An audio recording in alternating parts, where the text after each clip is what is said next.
Bienvenue sur Light & Shoot, aujourd'hui on va voir comment faire cette photo.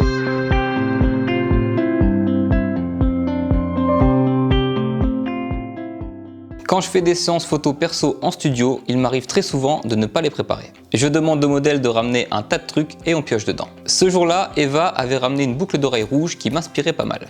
J'ai donc voulu construire un set qui la mettait en valeur. Sans vouloir me la jouer Picasso, j'étais dans une période bleue à ce moment-là. J'ai donc décidé d'éclairer la photo avec du bleu pour que le rouge de la boucle d'oreille ressorte naturellement. J'ai donc construit le setup petit à petit et je suis arrivé à ça.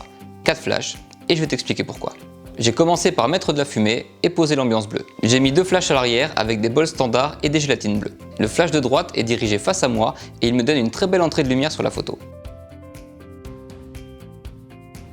Mais pour garder de la lisibilité, je ne voulais pas la même chose de l'autre côté. J'ai donc tourné le second flash vers le mur pour qu'il éclaire largement la pièce sans que son faisceau ne soit visible sur la photo. Il me fallait ensuite éclairer le visage d'Eva. Si tu suis cette chaîne depuis un petit moment, tu sais que pour ne pas ruiner l'effet des flashs bleus, il faut une source qui n'éclaire pas partout. J'ai donc pris un bol beauté avec une grenille d'abeille et je l'ai placé de manière à avoir un joli rembrand sur le visage d'Eva. Ce flash avait également une gélatine bleue, mais bien moins saturée que celle de l'arrière. Et enfin, je voulais vraiment faire ressortir la boucle d'oreille. J'ai donc caché un flash avec un snoot derrière le corps d'Eva. Ce flash me donne un fin fil de lumière qui traverse la photo et éclaire la boucle d'oreille par l'arrière. Et voilà le résultat.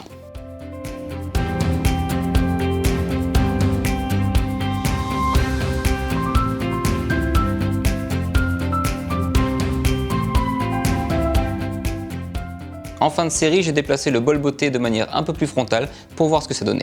J'ai trouvé ça un peu moins pertinent, mais j'ai quand même sorti une photo.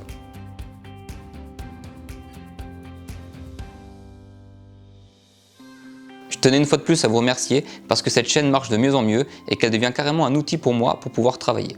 Et ça, je vous en remercierai jamais assez. J'espère que cette vidéo t'a plu et je te dis à très bientôt pour la suivante.